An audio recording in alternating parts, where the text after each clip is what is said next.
Hello everybody, welcome to my second quest walkthrough for Dragons Dogma 2. Now this one is again in Checkpoint Rest Town, just like the quest for my last video. This one again is one where you automatically get given as soon as you approach this guy here. Now he is actually looking for his nephew, sorry, not nephew, grandson. The quest is called Pray for the Pack, and his grandson Rog is missing. So you are basically given the job is to find him.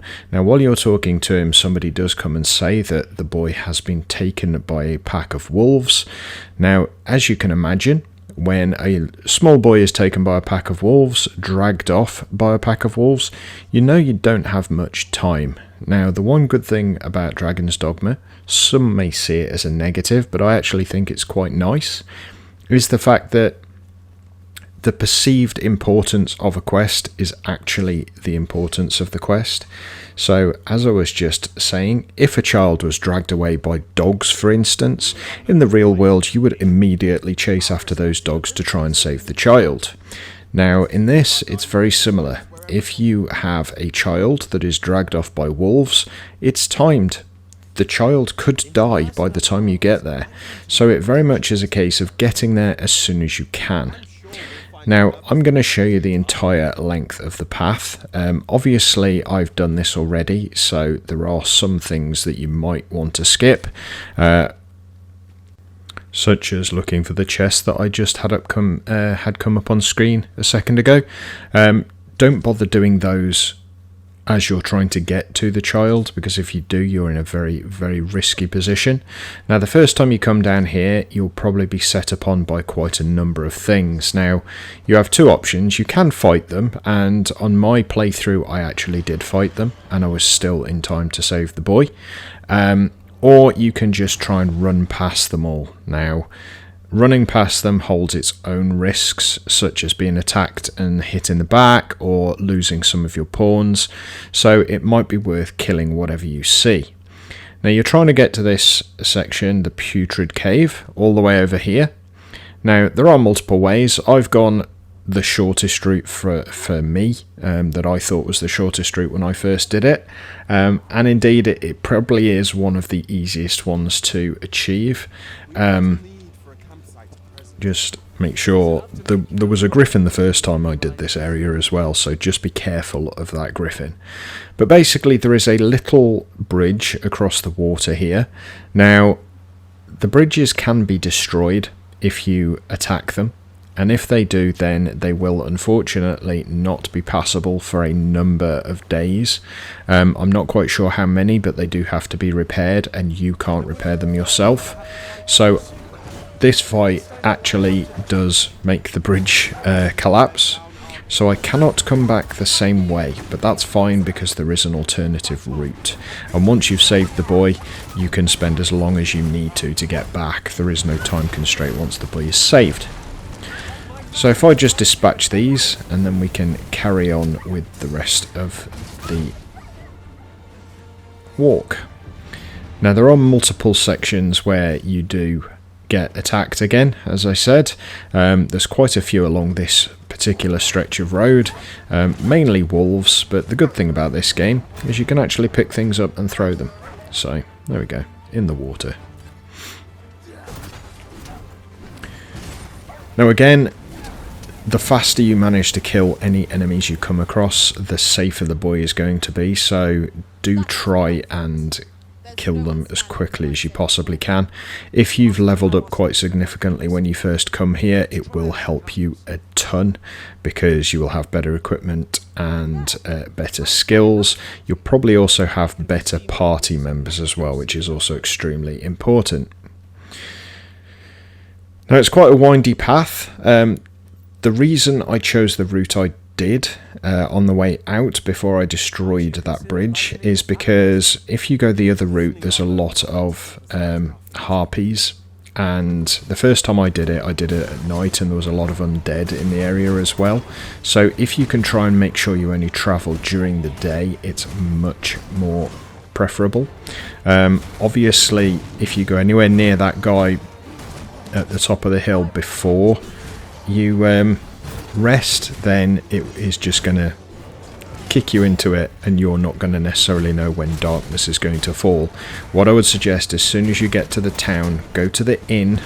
I will show you where the inn is at the end of this walkthrough, and basically rest just before you go up the hill. That way you're not going to get stuck.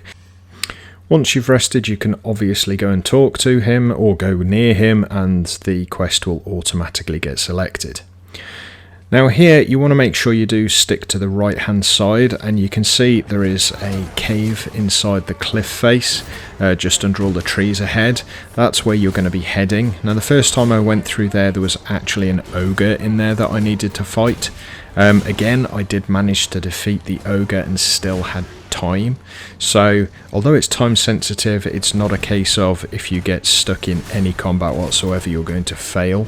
I think you probably do have a significant amount of time. I think this walkthrough is approximately 15-16 minutes, so you've probably got a good 20 minutes before the boy dies, but I would still just go straight there. Don't risk having that sort of time constraint. It might be that if you dally and you just start doing other things, that's when he dies, and it's not timed, but I wouldn't like to take that chance. Just go there as quickly as you can. Now once you get through this little area, there's a lot of wolves around here. Obviously this is the pack that has dragged the little boy off. Now there is a little cave at the top of the hill, so you just dispatch all of these wolves in this area. Make sure you do get them all, because they will attack you from behind if you don't. And once you've killed them all, make your way up the hill, which I should be able to do now. And if you have a look, there's oh, I'll collect that on the way past because I need one of those. Just up here you can see under that rock face there is a little opening. Now this is an entrance to basically their den, and if you put your lantern on, because it's extremely dark, go around to the right. Just at the bottom here is where the boy will be, and these three wolves are circling him, so they are literally just about to kill. Once you dispatch these three wolves, you have a small cutscene with the boy, and then you have a lovely escort mission to take him all the way back to his grandfather. So this is where you'll have the conversation. Now to take him back to his grandfather, you basically repeat the steps as far as that broken bridge. And once you get to that broken bridge, if it is broken, then you can't use it. If it isn't broken, you can cross over there and go back the exact same way that you came. But if it is broken, you just carry on up the hill. Now this is a much windier road, and unfortunately it does have, as I mentioned before, a lot more enemies. So you'll have harpies and various other things. If it's nighttime, as I mentioned before, you will also have the undead, which are definitely not something to be trifled with. So bandits and all sorts of things happen in this sort of area, so do be careful. Now if you are using a fighter, then you can try and attract the harpy's attention. If you attract the harpy's attention, it's less likely they're going to attack the boy, and you can then use the aerial strike to knock them out of the air, which is also extremely useful if you hit with it, of course. They're actually quite easy to kill once you do that, to be fair.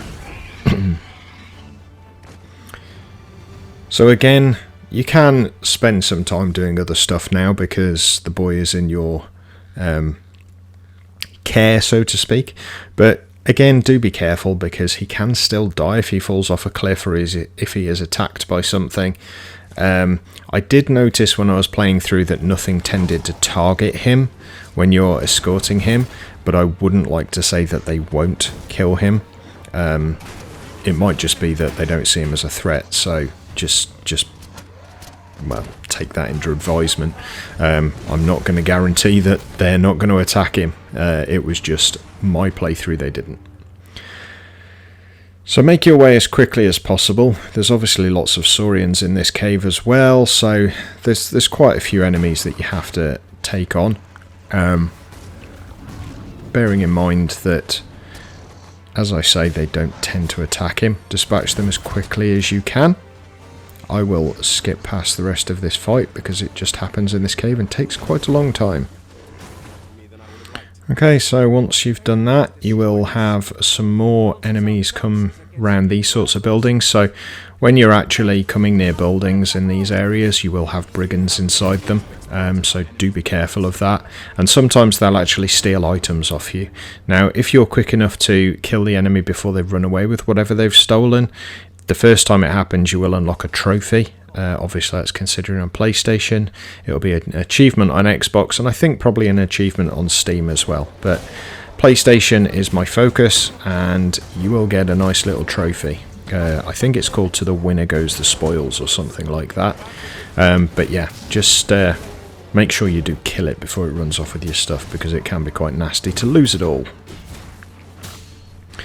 Right, so you're actually quite close to the town at this stage. Not far to go at all, in fairness.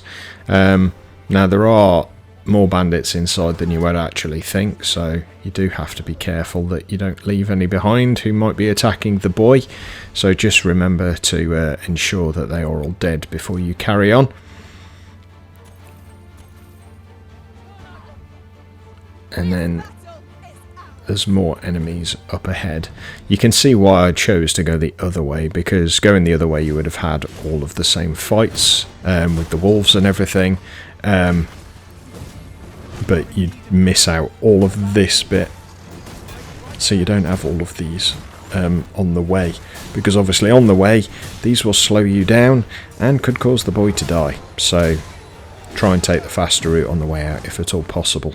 It might be that you've already destroyed the bridge, or the bridge has already been destroyed somehow. If that's the case, you're going to have to come this way. So probably worth doing a reconnaissance before you take this this quest.